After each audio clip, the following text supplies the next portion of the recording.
जब आप हिलाते हो और हिलाने के बाद आपको पछतावा होता है और अगर काम ये सही होता तो आपको कभी भी इस काम को करने के बाद पछतावा नहीं होता, बल्कि आपको हिलाने के बाद बहुत ही ज़्यादा खुशी होनी चाहिए। तो दोस्तों, जब हमें पता है कि हिलाने का जो काम है वो बहुत ही ज़्यादा गंदा है और इससे हमारे शरीर पर गलत असर पड़ता है, लेकिन उसके बावजूद भी हम हिलाते हैं, तो दोस्तों इससे हमें ये समझ में आता है कि हर जगह हम सही नहीं होते हैं। ज़रूरी नहीं है कि जो आप सोच रहे हैं और जिन कामों में आपको मज़ा आ रहा है वो पूरी तरह से सही हो। तो सबसे पहले आपको ये एक्सेप्ट करना होगा कि जो मैं काम कर रहा हूँ हाँ वो सच में ही गलत है, इसीलिए मुझे ये थॉट आ रहा है कि ये मुझे गलत फीलिंग हो रही है, मैंने कोई गलत काम किया है। सबसे पहले आपको अपनी गलतियों को एक्सेप्ट करना सीखना होगा। जब तक आप अपनी गलतियों को एक्सेप्ट करना नहीं सीखेंगे तब तक आप किसी भी अच्छे काम को नहीं करेंगे। तो दोस्तों, लाइफ में बहुत सारी ऐसी बारीकी वाले काम हैं जिनको हमें समझना होगा। बारीक बारीक चीज़ें होती हैं जिनको हमें सुलझानी होती हैं। बहुत सारी ऐसी पहेलियाँ होती हैं हमारी लाइफ में जिनको हम ही को ही सुलझाना होता है, ना कि कोई और। अगर इस दुनिया में कोई भी ऐसी दवाई बनती जिससे कि हम उस दवाई को खाते और अपनी गलत आदतों को छोड़ सकते, या अगर हम हस्तमैथुन करते हैं और हस्तमैथुन हम छोड़ना चाहते हैं और हम सोचते हैं कि इस दुनिया में कोई भी ऐसी दवाई बने जिससे कि हमने दवाई खाई और हम हस्तमैथुन करना छोड़ देते, तो सबसे पहले जितने भी इस दुनिया में अमीर आदमी हैं वो अपनी गलत आदतों को छोड़ दे।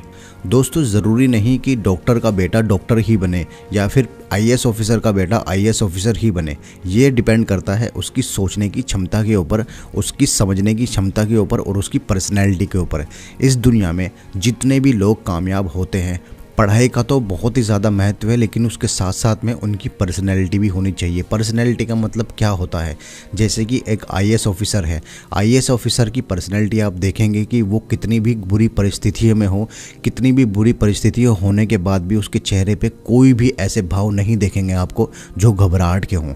वैसे ही अगर हमारे साथ में कुछ भी गलत हो रहा है या हमें कोई भी गलत आदत है तो हमें उससे घबराना नहीं चाहिए। हमें ये समझना चाहिए कि ये जो बुरी आदत है ये हमें कहाँ से लगी है और इस बुरी आदत से हमें क्या क्या नुकसान हो सकते हैं। तो सबसे पहले आपको सबसे ज़्यादा अपना ध्यान बढ़ाना होगा, योग करना होगा।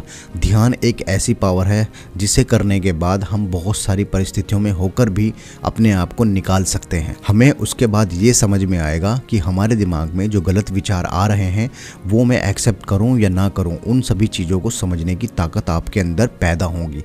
जैसे कि मान लो आप पढ़ाई करने के लिए बैठे और पढ़ाई करने के बैठे और आपके दिमाग में एकदम से आया कि हाँ मुझे खेलने जाना है, या फिर आपके दिमाग में आया कुछ भी ऐसा विचार आपके दिमाग ने आपको दे दिया कि ले अब इसे पकड़ और अब अपना दिमाग पूरी तरीके से खराब कर। उसके बाद आपका पढ़ने का मन करेगा ही नहीं। आपने सुबह में तो सोचा था कि मैं 6 घंटे पढ़ूंगा, लेकिन फिर आपके दिमाग में एक गंदा विचार आया कि पढ़ेंगे बाद में, पहले एक गंदी मूवी देख लेते हैं और हस्तमैथुन कर लेते हैं। लेकिन अब आपको डिपेंड करना है, अब आपको सोचना है कि आपको उस विचार को लेना चाहिए ना नहीं लेना चाहिए। लेकिन ये ताकत हमारे अंदर कब आती है? जब हम अपने विचार को देख पाते हैं योग से, ध्यान से।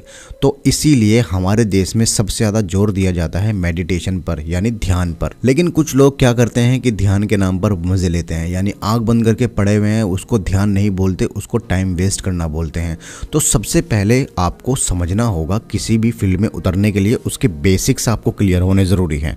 मान लो आपको ध्यान ही करना है तो आपको पहले समझना होगा कि ध्यान है क्या, ध्यान बोलते किसको हैं, ध्यान करते कैसे हैं। एक और चीज़ मैं आपको बता दूं कि आपको इस दुनिया में कोई भी फील्ड हो, किसी भी तरह की फील्ड हो, उसमें करने के लिए आपको पहले उसके बेसिक्स क्लियर होने चाहिए। ऐसा नहीं कि आपने कोई वीडियो देखी ध्यान के ऊपर आँख बंद करके बैठे हुए हो घंटों तक, ऐसा नहीं होता है। मान लो आप ध्यान कर रहे हैं और आपके दिमाग में कोई भी विचार आ रहा है तो आप उसको क्लियर तरीके से समझ पा रहे हैं कि हाँ अब मेरे दिमाग में थॉट आया है कि मुझे पढ़ाई नहीं करनी है या मुझे कोई गंदी मूवी देखनी है। तो अभी के अभी आपको उस नेगेटिव थॉट को पॉजिटिव में कन्वर्ट करना है। वो कैसे? अपने आप को समझाना होगा कि नहीं मुझे ये काम नहीं करना है, इससे मुझे बहुत ही ज़्यादा नुकसान हो सकता है।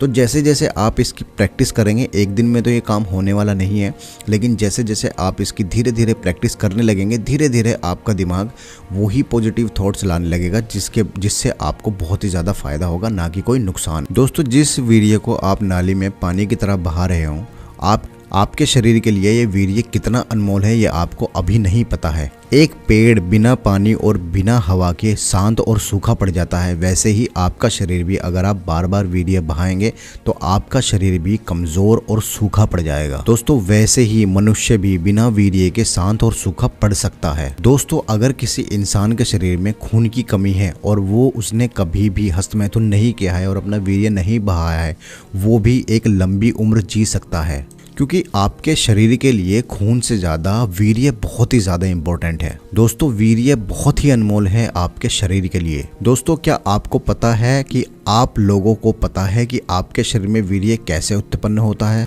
और हर इंसान के शरीर में अलग अलग वीर्य की मात्रा उत्पन्न होती है। किसी इंसान में उसी समय कम वीर्य भी उत्पन्न होता है और किसी इंसान में ज़्यादा वीर्य उत्पन्न होता है। मनुष्य के जीवन में मनुष्य के लिए भोजन बहुत ही ज़्यादा अनिवार्य है। भोजन के बिना मनुष्य का जीना असंभव है।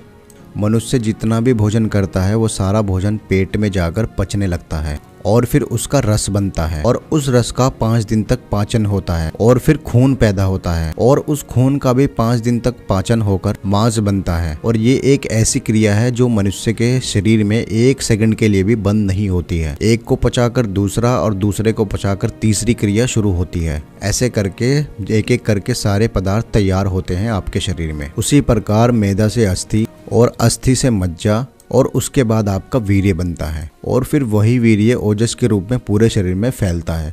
तो दोस्तों आपको पता है कि ये कितना इम्पोर्टेंट है हमारे शरीर के लिए, लेकिन फिर भी हम इस वीर्य को व्यर्थ में ही ऐसे मज़े के चक्कर में ऐसे ही नालियों में बहाते रहते हैं। तो दोस्तों आप समझ गए होंगे कि वीर्य बनता कैसे है और बहुत अच्छी तरीके से ये भी समझ गए होंगे कि वीर्य हमारे शरीर के लिए कितना ज़्यादा इम्पोर्टेंट है, जिस वीर्य को हम कचरा समझ के ऐसे ही मज़े के चक्कर में बहाते रहते हैं। तो दोस्तों आई होप इस वीडियो से आप बहुत कुछ समझ गए होंगे। अगर आपको इस वीडियो से बहुत कुछ समझा होगा तो वीडियो को लाइक और वीडियो को शेयर करना बिल्कुल मत भूलना। ऐसे ही एक नई वीडियो के साथ में हम जल्द ही मिलते हैं अल्ट्रा हब चैनल पर। जब तक के लिए thank you so much, take care and bye bye.